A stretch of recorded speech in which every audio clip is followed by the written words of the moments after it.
শাস্ত্র বলছে, এদিকে শাস্ত্র বলছে মানুষ যে মারা যায়, আচ্ছা বলুন তো দেহটা মরে না আত্মাটা মরে? জোরে বলুন, কোনটা মরে? দেহটা মরে। বাহ, আপনারা এত সুন্দর জানেন, জানলে আমি তো আসতাম না, এদেরকে জবাব দিতাম। সুন্দর বলেছেন। কি বললাম? দেহটা মরে। শাস্ত্র কি বলল? বাসাংসি জিন্নানি যথা বিহায় নবানি ঘৃণাতি নরহ পরাণী তথা শরীর। আস্তে আস্তে আস্তে আস্তে। বাসাংসি জিন্নানি যথা বিহায় নবানি ঘৃণাতি নরহ পরাণী তথা শরীরানি বিহায় জিন্নান্নানি সংজাতি নবানি দেই। মানে কি? আমি তো হুড় করে বলে গেলাম, কি বুঝলেন? যে জামাটা আমি পরেছি, যে ধুতি পরেছি, আপনার যে কাপড় পরেছেন, এরা যে জামা পরেছে, ওটা জীর্ণ হয়ে গেলে ওই কাপড়টা চেঞ্জ করে একটা নতুন কাপড় পরে।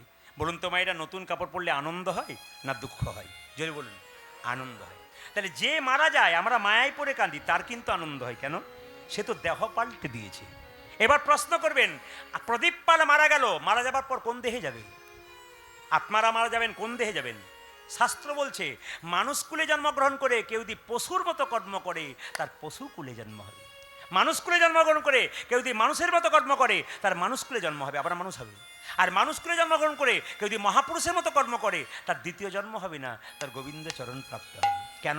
যে ধানকে সিদ্ধ করে মাঠে ছড়ানো হয় তার যেমন দ্বিতীয় গাছ হয় না, যে দেহ হরিনামে সিদ্ধ হয় তার দ্বিতীয় জন্ম হয় না, তার গোবিন্দের চরণে প্রাপ্ত হয়। এই জন্য মায়েরা, হ্যাঁ হ্যাঁ, আপনাদের এখানে এই যে কিছু মনে করবেন না, আপনারা সবাই দেহটাকে হরিনামে সিদ্ধ করতে, আপনারা সবাই দেহটাকে হরিনামে সিদ্ধ করতে এসছেন। আচ্ছা, আপনি মারা গেলে আপনাকে দেখলেই বোঝা যাবে আপনি স্বর্গে গেলেন না নরকে গেলেন। আমি একটা বইয়ের কথা বলবো, ডক্টর পঞ্চানন ভট্টাচার্য, জগৎ ও আমি, বইটার নাম। আমি 3টে খণ্ড আছে, 3টেই পড়ে নিয়েছি। পরিষ্কার করে লেখা আছে জগৎ ও আমি, ডক্টর পঞ্চানন ভট্টাচার্য। তিনি বলছেন যে মানুষ, তিনি খুব রিসার্চ করছেন, মানে সারা জীবন উনি রিসার্চ করেছেন মানুষের জীবনকে নিয়ে, তত্ত্ব নিয়ে, বইপত্র নিয়ে সারা জীবন পড়েছিলেন। দেখুন, এইসব জিনিস নিয়ে যদি কেউ ঘাঁটতে থাকে আর চিন্তা ভাবনা করতে থাকে, জীবন কিন্তু পরিবর্তন হয়। এই জন্য আপনারা শুনবেন ভালো করে। কি বললাম মাইরা? আপনাদের এই কি জানো, আপনাদের এই কায়েত পাড়াতে কেউ যদি মারা যায়, আপনারা দেখতে যাবেন না? জোরে বলুন হ্যাঁ না। দেখেই বুঝে নেবেন উনি স্বর্গে গেলেন না নরকে গেলেন। কি করে? মৃত্যুর সময় কেউ যদি মুখটা বিভৎস ভয়ঙ্কর হয়ে যায়, আপনারা বলেন না, দিদি দেখতে গিয়েছিলাম গো, লোকটা মরেছে, আমার 3 দিন ঘুম হলো না, জানবেন উনি যাচ্ছেন নরকে। আর আপনার মৃত্যুর পর যদি আপনাকে মনে হয় ঘুমাচ্ছে, লোকে বলে না, মরাটা দেখতে গিয়েছিলাম যেন ঘুমাচ্ছে গো, জানবেন ইনি যাচ্ছেন স্বর্গে। কর্ম ভালো করুন, কীর্তন শুনুন, হরিনাম শুনুন, ভাগবত পড়ুন, ভাগবত কথা শুনুন, আপনার জীবন পবিত্র হবে। আপনার মৃত্যুর সময় মনে হবে আপনি ঘুমাচ্ছেন। রাধে রাধে। হ্যাঁ, আর আপনি, হ্যাঁ, আর আপনি হরিনাম শুনবেন না, অন্যায় করে বেড়াবেন, খারাপ কাজ করে বেড়াবেন, লোকের নিন্দা করে বেড়াবেন, আপনার মৃত্যুর পর আপনার মুখটা ভয়ঙ্কর হয়ে যাবে, লোকে ভয় খেয়ে যাবে। আরেকটা কারণ, এই কায়েতপাড়া থেকে যখন বড় হরি হরি বলে নিয়ে যাবে, লোকে দেখে বলবে, আহ মেয়েটা খুব ভালো ছিল গো, খুব কৃষ্ণ ভক্ত ছিল, আহ খুব ভালো মেয়ে, কিন্তু জানবেন ইনি যাচ্ছেন স্বর্গে। আপনার মৃত্যুর পর যদি বলে উনি ভক্ত খুব ভালো ছিলেন, খুব ভালো মানুষ ছিলেন, কারো নিন্দা করতেন না, হরি কথা কৃষ্ণ কথা শুনতেন, বলতেন, ইনি যাবেন স্বর্গে। ও মাইরা, জন্ম হোক যথাযথা, কর্ম যেন ভালো হয়। আপনাদের গ্রামে কায়েতপাড়াতে আজকে ওই পাড়াতে একটা ছেলে, এই পাড়াতে একটা ছেলে জন্ম নিয়েছে। একজন সোনার চামচ মুখে নিয়ে, একজন ভিখারি ঘরে মায়ের দুধ পাচ্ছে না। কেন? যে জন্ম নিল সোনার চামচ মুখে নিয়ে, জানবেন তিনি পূর্বজন্মে কর্ম ভালো ছিল, সোনার চামচ নিয়ে জন্ম নিল। আর যে ভিখারি ঘরে জন্ম নিল, মায়ের দুধ পাচ্ছে না, জানবেন উনি কর্ম খারাপ ছিল। কিন্তু এই কর্ম করার পর যদি মানুষ করে জন্ম নিয়ে ভালো কর্ম করতে পারেন, পরের জন্মে ভালো ফল পাবেন। এই জন্মে ভালো কর্ম করুন, পরের জন্ম আপনার যদি ভালো হবে। এইবার সবাই লক্ষ্য করুন, ভাগবত কি বলল? আমাদের শরীরে 9টা ছিদ্র দিয়ে প্রাণ যায়। সবাই তাকাবেন, ভাগবতীয় কথা, ভাগবত পড়ুন, পরিষ্কার বুঝতে পারবেন যে আমাদের শরীরে 9টা ছিদ্র দিয়ে প্রাণ যায়। কোথায় কোথায় গুনবেন? 2টো চোখ, 2 2টো কানের ছিদ্র, 4 2টো নাকের ছিদ্র, 6 একটা মুখের ছিদ্র, 7 আর নিচে 2টো আছে, একটা পায়ু আবক্ত প্রস্থ, মানে পায়খানা প্রস্রাবদ্বার। জেনে নিন, এই মুখে, এই যে মাথার মধ্যে যে 7টা ছিদ্র রয়েছে, 2টো কান, 2টো চোখ, 2টো নাকের ছিদ্র, একটা মুখের ছিদ্র, এই দিক দিয়ে যদি কারো প্রাণ যায়, সে যাচ্ছে স্বর্গে। প্রদীপবাবু বুঝবো কি করে? ভাগবত বলছে, আমি বলি নাই। দেখবেন কেউ হাঁ করে মরেছে, বুক দিয়ে প্রাণ গেল। দেখবেন কেউ তাকিয়ে তাকিয়ে মরেছে, তার চোখ দিয়ে প্রাণ গেল। মৃত্যুর সময় দেখবেন কারো কানের ফুটো মোটা হয়ে গেছে, খসখস করছে, ওইদিকে প্রাণ গেল। মৃত্যুর সময় দেখবেন কারো নাকের ফুটো মোটা হয়ে গেছে, খসখস করছে, ওইদিকে প্রাণ গেল। এই 7টা দরজা দিয়ে প্রাণ গেলে আপনি উচ্চ জায়গায় গেলেন, গোবিন্দের চরণ পেলেন। আর মৃত্যুর সময় যদি পায়খানা প্রস্রাব করে দেয়, জানবেন উনি হলেন নরকগামী। যে দেখবেন গলায় দড়ি নিয়ে মরে, সে দেখবেন পায়খানা প্রস্রাব করে ফেলে। যে দেখবেন বিষ খেয়ে মরে, তাকিয়ে দেখবেন, ও দেখবেন কেন? উনি নরকগামী হলেন, উনি যাবার সময় বুঝিয়েই দিয়ে গেলেন এটা অন্যায় কাজ। এই জন্য শাস্ত্র বলছে ভালো ভালো কথা। ছোট্ট দুঃখী বলছে, শোনো গুরুদেব, 84 লক্ষ জনি ভ্রমণ করে মানব জন্মে পেলাম, 20 লক্ষ বার গাছ গাছেরা রূপে জন্ম নিলাম। গুনে নেবেন, আমি অঙ্কতে কাঁচা। কত রকমের গাছ হতে হতে যেদিনে তুলসী বৃক্ষ রূপে জন্মে নিলাম, যেদিনে তুলসীর পাতা গোবিন্দের সেবাই লাগলো, যেদিনে তুলসীর ডাল মালা করে ভক্তরা কণ্ঠে নিল, সেদিন গাছ জন্ম থেকে আমাদের মুক্তি হয়ে গেল। কত হলো মায়েরা? 20, তাই তো? 11 লক্ষ বার কৃমিকীট রূপে জন্ম নিলাম। কৃমিকীট কত রকমের পোকা হতে হতে যেদিনে ভ্রমর কুলে জন্মে নিলাম, ফুল থেকে মধু সংগ্রহ করে গোবিন্দের চরণে দিলাম, সেই দিন আমার পোকা জন্ম থেকে মুক্তি হয়ে গেল। কত হলো? 20 আর 11 কত? জোরে বলুন। 41 নাকি 31? 9 লক্ষ বার জলে জন্ম নিলাম। কত রকমের জলজ পোকা জন্তু হতে হতে যেদিনে শঙ্খ রূপে জন্মে নিলাম, যেদিনে মায়েদের মুখে মন্দিরে বেজে উঠিলাম, সেই দিন আমার শঙ্খ জনমে জল জনমে থেকে মুক্তি হলো। 40। 30 লক্ষ বার পশুকুলে জন্মে নিলাম। কত রকমের পশু হতে হতে যেদিন আমি গাভী কুলে জন্মে নিলাম, যেদিনে গাভীর চামড়া দিয়ে শ্রীখণ্ড তৈরি হলো, যেদিনে গাভীর দুগ্ধ দিয়ে গোবিন্দের সেবা হলো, সেদিন আমার কি হলো মায়েরা? সেদিন আমার পশু জন্ম থেকে মুক্তি হয়ে গেল। কত হলো জোরে বলুন? 40 আর 30 কত হলো? 70। 10 লক্ষ বার পাখি কুলে জন্মে নিলাম। কত রকমের পাখি হতে হতে যেদিন ময়ূরী কুলে জন্মে নিলাম, সেদিন গোবিন্দ কৃপা করে ময়ূরের পালক মাথায় রাখলো, সেদিন পাখি জন্মে থেকে মুক্তি পেয়ে গেলাম। কত সুন্দর কথা। 4 লক্ষ বানরা, 4 লক্ষ বানর হতে হতে তারপর মানুষ কুলে জন্মে নিলাম। যখন হনুমান হয়ে গেলাম রাম ভক্ত, তখন আমার বানর কুল থেকে মুক্তি পেয়ে গেলাম। মায়েরা, এই যে কীর্তন শুনতে এসছেন, মানুষ যা কর্ম করলো তার চাইতে হনুমান কর্ম করে দেখিয়েছে। কেন বলুন তো? যখন সীতাকে হনুমান উদ্ধার করলো, তখন হনুমান সীতাকে সীতা হনুমানকে একটা মতির মালা দিল। এই এই এই এই এই হনু, এই মতির মালাটা নেই। মতির মালাটা নিয়েছে, আর হনুমান কি করলো জানেন? প্রথমে কপালে ঠেকালো, কানে ঠেকালো, চোখে ঠেকালো, নাক দিয়ে শুকে শুকে দেখলো, জিভ দিয়ে চেটে চেটে দেখলো, তারপর দাঁত দিয়ে কেটে কেটে টুকরো করে ফেলে দিল। যেই না ফেলে দিয়েছে, লক্ষণ তখন সীতাকে বলছে, মা এ তুমি কি করলে? বানরে সপিলে মতি, মতিতে তারা নাইক মতি, অনায়াসে কাটে তারে দন্তে, শিশু মানে না দেবতাই মানুষে পূজে তারে কেন বন্তে। মায়েরা, অতুল্য ধন তুলসী রে, তুমি যারে তুলসী রে কুকুরেতে তার মান্য রাখে, তুমি কি জানো না লক্ষ্মী সুখ অতি সুখের পাখি, ব্যাধি কি রাখে যতন। হ্যাঁ, এতগুলো কথা হরবর করে বলে দিলাম, তা বললে হবে না। আপনাদের পেয়েছি তো, মনে হচ্ছে ভেতর থেকে যা আছে বের করে দিই। একসঙ্গে বের করে দিলে হবে? কিছু রাখতে হবে। কেন বলুন তো? 15 বছর পর একবার আসবো বলে, আর 15 বছর পরে ডাকুক আর না ডাকুক একবার আসবো না। কি বলছো? কাকার জন্য। হ্যাঁ, ও কাকার জন্য। হ্যাঁ হ্যাঁ, কাকার জন্য। রাধা রানী কি, শ্যাম সুন্দর কি? ও মায়েরা, কি বললাম? কোন জায়গায় ছিলাম? জোরে বলুন, কোন জায়গায় ছিলাম? কি বলছিলাম? হ্যাঁ মায়েরা, অতুল্য ধন তুলসী রে, তুমি যারে তুলসী রে, তুলসীর মালা যে কণ্ঠে নাই, পাতা গোবিন্দ সেবাই দেয়, কুকুর কি তার মান্য রাখে? কুকুরে প্রস্রাব করে দেয়, ও তো জানে না তুলসীর পাতার মানে কি। একটা শিশুকে মন্দিরে শুয়ে দিন, ও প্রস্রাব করে দেবে, পায়খানা করে দেবে, ও জানে না পায়খানা প্রস্রাবের মানেটা কি, ভগবানের মন্দিরের মানেটা কি। বারবার অপমান করছে কে? লক্ষণ। কাকে? হনুমানকে। সঙ্গে সঙ্গে সীতা রেগে গিয়ে বলছে, হনুমান সত্যি তুই আমার মালাকে অপমান করলি, দাঁত দিয়ে কেটে ফেললি কেন? তুই কেন অপমান করলি? হনুমান কত বড় ধর্ম দেখুন, কত বৈষ্ণব দেখুন। হনুমান কি বলল দেখুন, ওগো সীতা মা, তোমার মালা কি আমি কোনোদিনই অপমান করতে পারি? অপমান করতে পারি? এ মালা তো যেমন তেমন মালা নয়, যেমন তেমন ভালো এ মালায় আমার সীতা মায়ের দেওয়া প্রেমের মালা, ভালোবাসার মালা। এ মালা প্রথমে কপালে ঠেকালাম কেন জানো? কেন জানো? এ মালাতে রাম নাম, এ মালা রামের নাম, তাই প্রথমে কপালে ঠেকালাম তোমার দেওয়া মালা বলে। কানে ঠেকালাম কেন জানো? রাম নাম শোনা যায় কিনা দেখলাম। চোখে ঠেকালাম কেন জানো? রাম দেখা যায় কিনা দেখলাম। নাক দিয়ে শুকে দেখলাম কেন জানো? রাম অঙ্গের গন্ধ পাওয়া যায় কিনা দেখলাম। জিভ দিয়ে চেটে চেটে দেখলাম কেন জানো?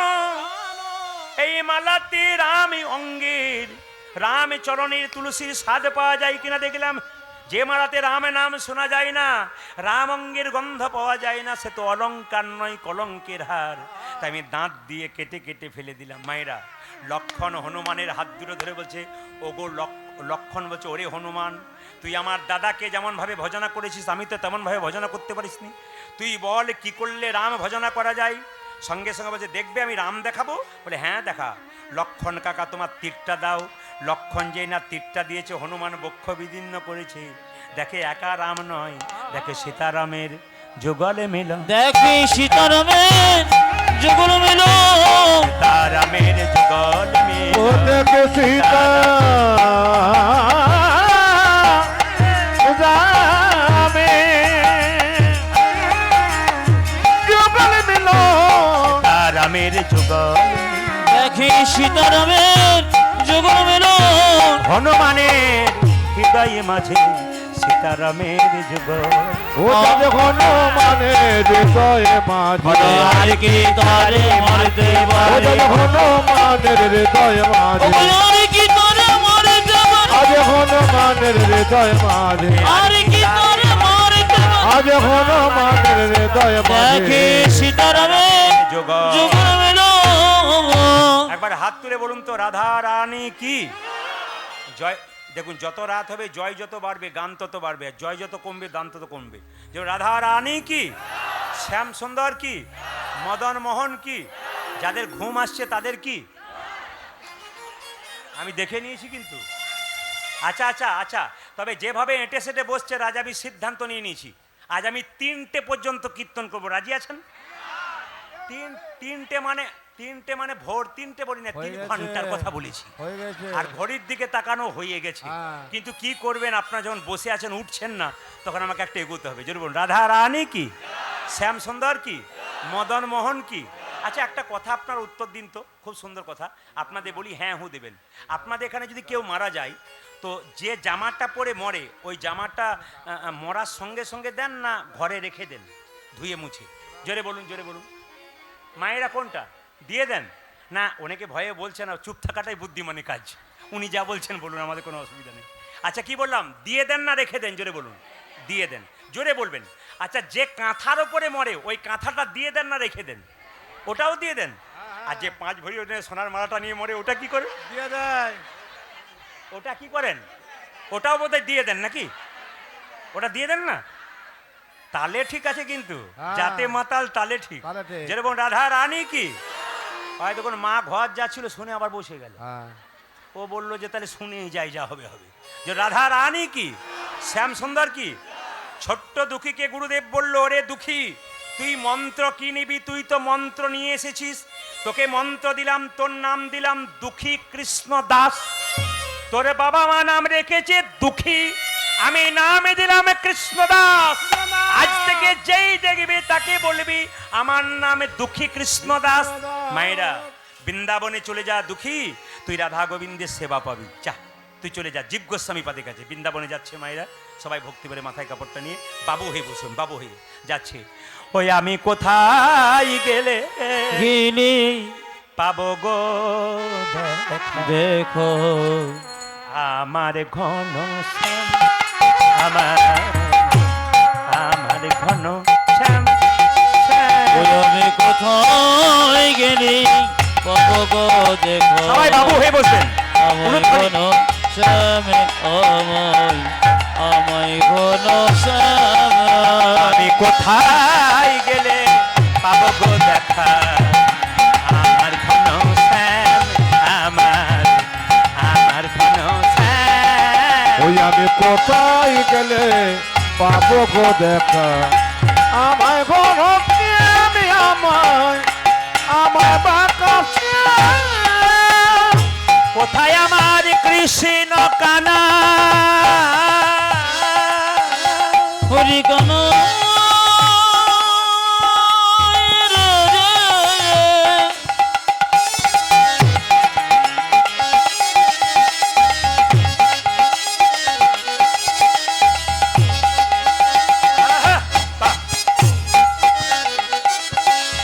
একেবারে দেখো যে হরিবল হরিবল হরিবল হরিবল হরিবল হরিবল হরিবল।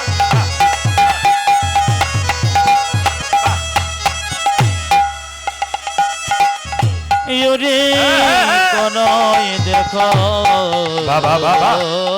যে হ্যাঁ, হ্যাঁ, হ্যাঁ।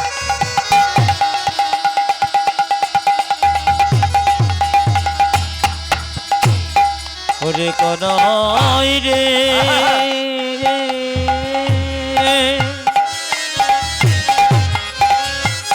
একবারই দেখো দে রে কামন আজ কোথায় যাবার কৃষ্ণ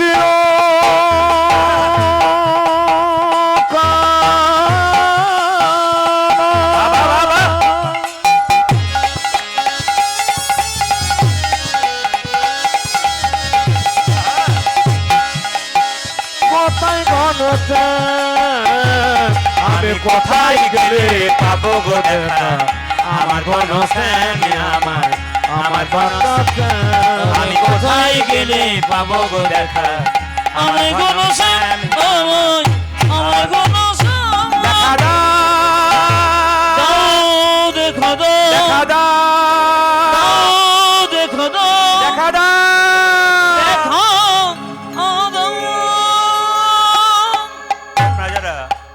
আপনারা যারা প্রিয় ভক্ত আসরে হিল, এসেছেন, হিল। আস্তে আস্তে আস্তে আস্তে, আপনারা যারা প্রিয় ভক্ত আসরে এসেছেন, এবার আপনাদের খাদ্য পাবেন। আপনাদের খাদ্য এবার পাবেন।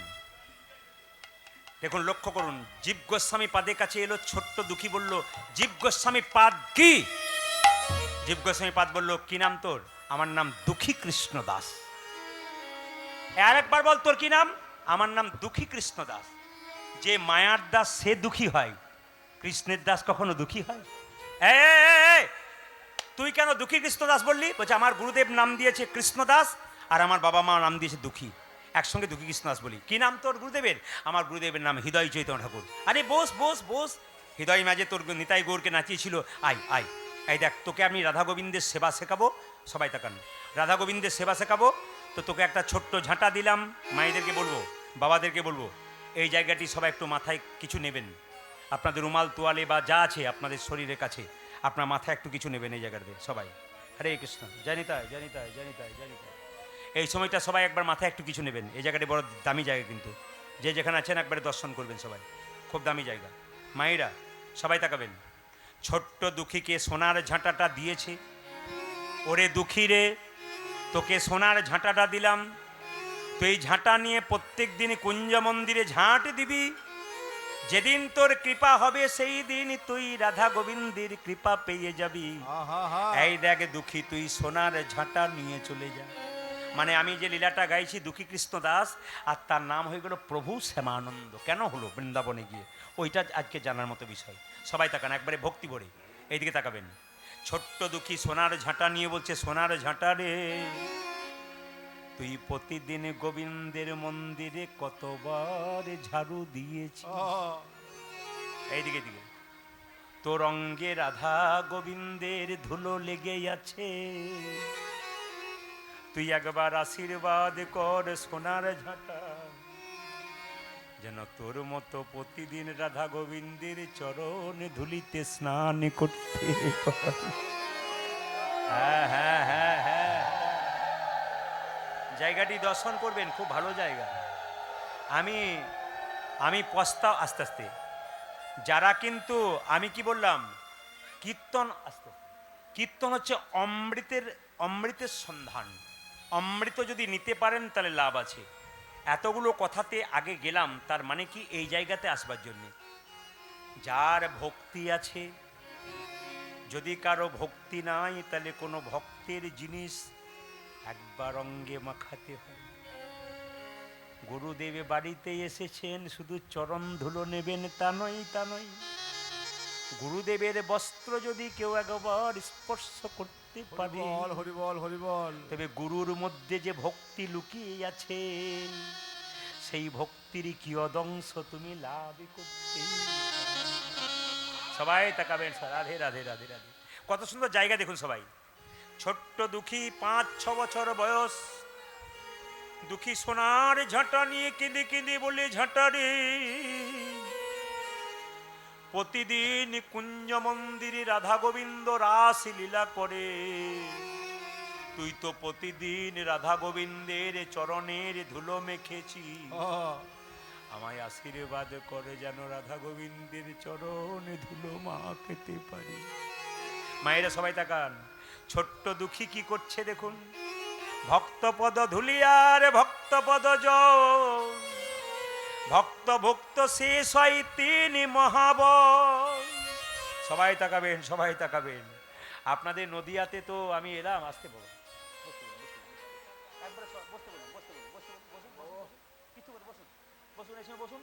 একবার বসুন। এই সময় বসুন, করতে নেই এই সময়। এই জায়গাটা দারুণ জায়গা, যারা এই দারুণ জায়গা, জায়গাটা এই জায়গাতে তো রাধারানীর কৃপা পাবেন। এই জায়গাটা থেকে আপনাকে বুঝতে হবে এই জায়গাটা কি জিনিস। সবাই বসুন, কাউকে দাঁড়াতে নেই সময়। যারা দাঁড়িয়ে আছেন কষ্ট করে জায়গা পান দাঁড়াবেন তারা। অনেক ভক্ত দেখুন কি সুন্দর মাথায় দাঁড়িয়ে দাঁড়িয়ে কিন্তু মাথায় একটা রুমাল নিয়েছে, কিন্তু কেন? অনুভব আছে ভেতরে, গোবিন্দের কৃপা আছে। দেখুন এ বসো বাবা, সবাই লক্ষ্য করুন। আমি হুগলিতে কয়েকদিন আগে গান করছিলাম। আসতে 3টে মেয়ে কীর্তন শুনতে এসেছিল, 3টে গোপালকে কোলে নিয়ে। তো গোপাল 3টেকে আসরে নামিয়েছে, প্রণাম করলো, বললো আপনাকে সব জায়গায় পাওয়া যায় না, কলকাতা থেকে এলাম তো একটু কীর্তন শুনবো। তো গোপাল 3টেকে রেখেছে। কীর্তন শোনার পর নতুন শাড়ি পরে ধুলোতে গড়াগড়ি দিচ্ছে। তা আমি চালাকি করে জিজ্ঞেস করলাম, আচ্ছা আপনি যে নতুন শাড়িটা পরে ধুলোয় গড়াগড়ি দিলেন, তো আপনার শাড়িটা ময়লা হবে না? উনি বলছেন, আপনি তো কীর্তনে বলেছেন স্বামীর যদি 10টা কাপড়ের দোকান থাকে, শ্মশানে চিতাতে গেলে একটাও কাপড় দেবে না। কাপড়ে কি দাম আছে বাবা? তাই গড় ধরে বলতেন। বলে আপনি কি করেন? বলছে আমি কলকাতায় কোনো একটা কলেজের প্রফেসর। একটা কলেজের প্রফেসর যার 1,20,000 টাকা বেতন, সেই মেয়েটা ধুলাই গড়াগড়ি দিচ্ছে। লজ্জা আমাদের, আমরা MA BA পাস করে আমরা ধুলাই গড়াগড়ি দিতে পারি না। বৃন্দাবনে একজন মহারাজ আছেন, তার নাম প্রেমানন্দ মহারাজ। নাম শুনেছেন তো? জোরে বলুন। হ্যাঁ শুনেছেন, আপনারা শুনেছেন। 18 বছর ধরে কিডনি দুটো নাই মা, 18 বছর ধরে কিডনি দুটো নাই। কিন্তু আশ্চর্যের ব্যাপার, তার কাছে কারা বসে আছে জানেন? সেলিব্রিটি মানুষরা, যারা এতদিন সিনেমা করলো, নায়ক নায়িকা সাজিলো, সব বুঝতে পেরে গেল জীবনে কিছু নাই, শেষ সম্পদ গোবিন্দের চরণ, সাধুগুরু বৈষ্ণবের আশ্রয়। এই বল বুঝতে পারলো। বিখ্যাত ক্রিকেটার বিরাট কোহলি, তার স্ত্রী অনুষ্কা, তাদের নাকি টাকার কোনো হিসাব নাই, দেশে দেশে একটা করে বাড়ি আছে। সেই মানুষটা প্রেমানন্দ মহারাজের চরণে বসে আছে এবং প্রেমানন্দ মহারাজের কাছ থেকে তুলসীর মালা পড়ছে। এরা শিখিয়ে দিয়ে গেল প্রচুর টাকার মালিক হতে পারে, গাড়ি বাড়ি হতে পারে, কিছুই থাকবে না, শেষ জীবনে বৈষ্ণবের চরণ ধুলো ছাড়া কোনো পথে থাকবে। সবাই তাকান। বিখ্যাত বিজ্ঞানী সুনিতা উইলিয়ামস চাঁদে গিয়েছিল, দেখেছিলেন ওনার ব্যাগে কি ছিল? একটা ছোট্ট গীতা ছিল, একটা গণেশের মূর্তি ছিল। ওনাকে জিজ্ঞেস করা হয়েছিল, আপনি এগুলো রেখেছেন কেন? বলে আমার মা বাবা এগুলো শিখিয়ে দিয়েছে। আপনার ছেলে মেয়ে ভবিষ্যতে বড় হবে, আপনি মা হয়েছেন, বাবা হয়েছেন, আপনাই তো শিখিয়ে দেবেন ছেলে মেয়েকে কৃষ্ণ ভজনের পথ, তবে তো ছেলে উচ্চ জায়গায় যাবে। এই সমাজে যারা উচ্চ জায়গায় গেছে, বড় বড় পণ্ডিত হয়েছেন, সবাই কৃষ্ণ ভক্ত। আচ্ছা, টাকার মধ্যে যে মহাপুরুষের ছবি থাকে তার নাম গান্ধীজি। ওই গান্ধীজি সকালবেলায় গীতা পড়তেন এবং বলতেন, আমাকে সম্পদ দিও না, আমাকে বিপদ দাও। সম্পদ দিলে তোমায় ভুলে যাব, আর বিপদ দিলে তোমায় মনে রাখতে পারবো। কি অদ্ভুত কথা দেখুন। এত মহাপুরুষ গুলি খেয়ে মরে গেছে, কিন্তু কেউ ভগবানের নাম করে নাই। মহাত্মা গান্ধী, নাথুরাম গডসে প্রথম গুলি মেরেছিল আর চিৎকার করে বলে হারা। দ্বিতীয় গুলি মেরেছিল হারা। আমরা গুলি খেলে ছটফট করে মরে যাই, মৃত্যুর কথা ভাবি, বাঁচার কথা ভাবি, কিন্তু উনি নাথুরাম গডসের কাছে গুলিকে রাম নাম করতে। শুধুই টাকার উপরে মহাপুরুষের ছবিটা নাই, কেন রেখেছে? যদি আমি উদাহরণ দিই না, তবে দেখতে পাবেন জীবনে কত জিনিস পাবেন। কৃষ্ণকে জন্ম দিল যশোমতী, দৈবকী, লালন পালন করলো যশোমতী, কিন্তু কৃষ্ণ কোলে নিয়ে কেউ মরতে পারে নাই। যে কৃষ্ণের সঙ্গে শত্রুতা করলো, সেই কৃষ্ণ কোলে নিয়ে মরল। জোরে বলুন কে? জোরে বলুন না কে? পুতনা। কৃষ্ণকে জন্ম দিল দৈবকী, লালন পালন করে যশোমতী, কিন্তু কেউ কিন্তু কোলে নিয়ে মরতে পারলো না। কে মরলো? পুতনা। কেন? পুতনা চিৎকার করে বলেছিল, কৃষ্ণ কই, ধরবো মারবো, কৃষ্ণ কই, ধরবো মারবো। কৃষ্ণ বলল, মা তুমি স্তনে বিষ মাখিয়ে আমার মারতে এসেছো? তুমি স্তনে বিষ মাখিয়েছো মানে তুমি তো আমার মা। তুমি আমার সঙ্গে প্রেমে আসো আর হিংসায় আসো।